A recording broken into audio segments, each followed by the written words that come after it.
It was a time of great promise. The new nation, America, was a fragile experiment. It was a republic, a government of the people. It had survived a revolution. It had a new constitution. It had a hero as its first leader. George Washington had steered the ship of state through its first treacherous waters. But Washington was gone now, and the man who followed him would face a crisis that threatened to tear the young country apart. He was a brilliant man, a patriot, a founder. Yet his presidency would be marked by turmoil, by fear, and by laws that seemed to betray the very revolution he had helped to lead. The promise of America seemed to be unraveling. The year was 1797. The United States was a nation of just 16 states. Its future was uncertain. Dangers lurked everywhere. Britain, France. They looked upon the fledgling American republic with contempt and with ambition. On the frontier, conflict with Native American tribes continued. At home, political divisions were growing deeper, more bitter. Federalists, Democratic Republicans. They saw each other not as opponents, but as enemies of the republic itself. This was the world that the second president inherited, a world of peril and division. His name was John Adams. He was born in Braintree, Massachusetts in 1735, the son of a farmer and deacon. He was a man of New England. He was forged by the rocky soil and the Puritan work ethic of his home. He was not an aristocrat. He was not born to power. He was ambitious. He was fiercely intelligent. He read everything. He studied law at Harvard. He believed in reason, in virtue, and in the law. He believed that ordinary people, given the chance, could govern themselves. This belief would define his life. It would drive him to revolution. He was there at the beginning, before the first shots were fired. He was a voice for independence when others still hoped for compromise with Great Britain. He was a delegate to the Continental Congress. He argued passionately for the cause. He helped nominate George Washington to lead the army. He pushed Thomas Jefferson to write the Declaration of Independence. He was, as Jefferson himself would later say, the colossus of that debate. He risked everything for the new nation: his life, his fortune, his sacred honor. His service did not end with the war. He became a diplomat. He went to Europe to secure loans and alliances for the struggling country. He went to France. He went to the Netherlands. He served as the first American minister to Great Britain, the very nation he had fought to defeat. It was a difficult, often thankless job. He was a farmer from Massachusetts, in the glittering, cynical courts of European monarchs. He was often lonely, separated from his beloved wife, Abigail, and his children. But he served because he believed in America. He then became the first vice president. He served for 8 years under George Washington. He found the job frustrating. "My country has in its wisdom contrived for me the most insignificant office that ever the invention of man contrived," he once wrote. He watched as political factions began to form around 2 of Washington's cabinet members, Alexander Hamilton and Thomas Jefferson. Adams tried to remain above the fray. He was a Federalist, but he was his own man. When Washington decided to retire, Adams was seen as his natural successor. In 1796, he won a narrow, bitter election. He was now President of the United States. President Adams began his term with a promise of unity. In his inaugural address, he spoke of his love for the Constitution. He spoke of the need for a government that was impartial, a government for all the people. He knew the country was divided. Federalists favored a strong central government and ties with Britain. Democratic Republicans championed states' rights and sympathized with revolutionary France. The crisis came from the sea.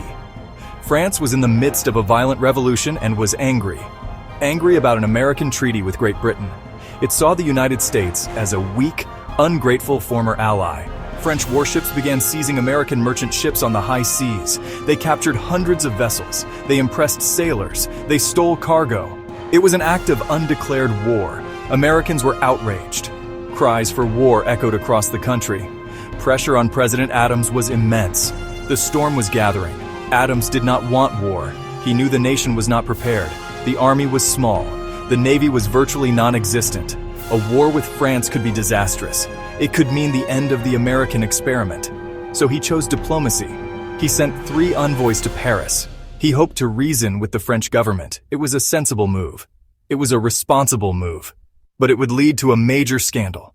The path of peace was fraught with peril.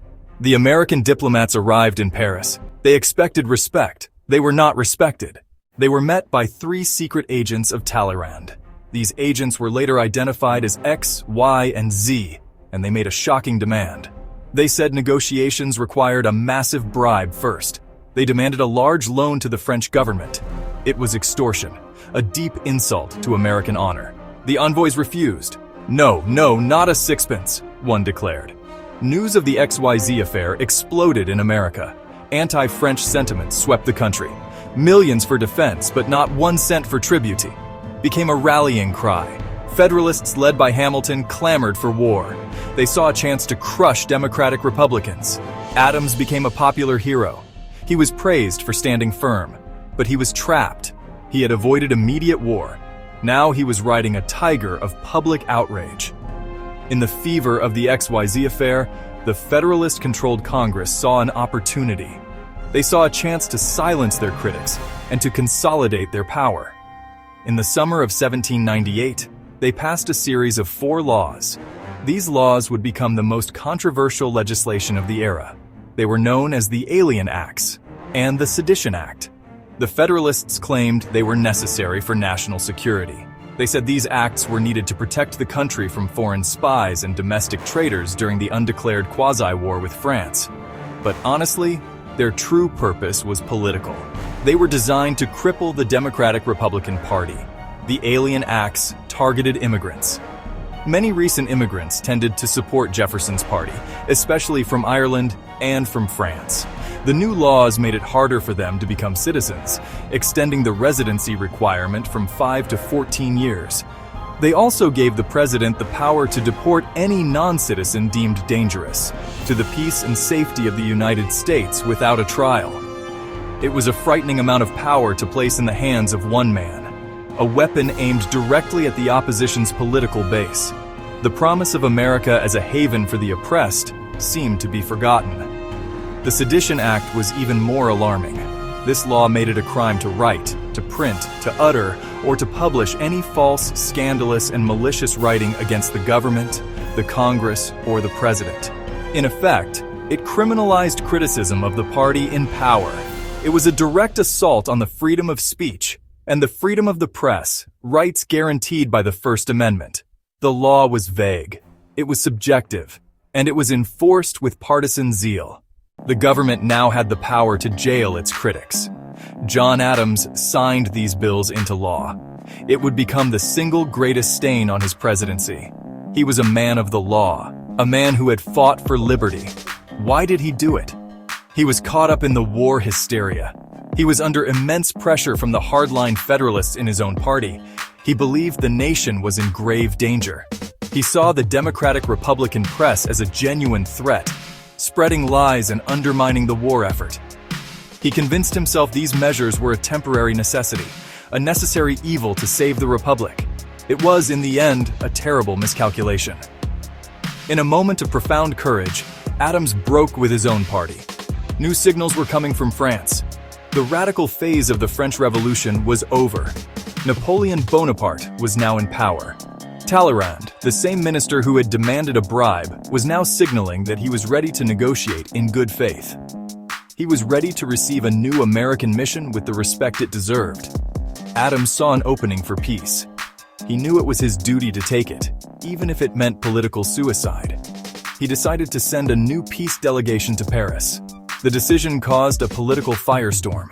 The Hamilton wing of the Federalist Party was enraged. They felt betrayed. They had been building their war machine, and now the president was pulling the rug out from under them. They openly broke with him. Alexander Hamilton himself wrote a scathing pamphlet attacking Adams's character and fitness for office. Adams was a president without a party. He was isolated, but he was resolute. He put the country's interests ahead of his own. The peace mission was a success. The American envoys negotiated the Treaty of Mortefontaine. It was signed in September 1800. The treaty formally ended the quasi-war. It dissolved the old alliance with France that had been a source of so much trouble. It protected American commerce. John Adams had achieved peace. He had kept the nation out of a disastrous war. It was perhaps the greatest achievement of his presidency. He would later write that he wanted his epitaph to read, "Here lies John Adams, who took upon himself the responsibility of the peace with France in the year 1800. It was a decision that cost him his presidency, but it saved the nation. The story of John Adams is not just his story, it is ours. Was he truly the worst president in American history, or just a mirror of the country's flaws?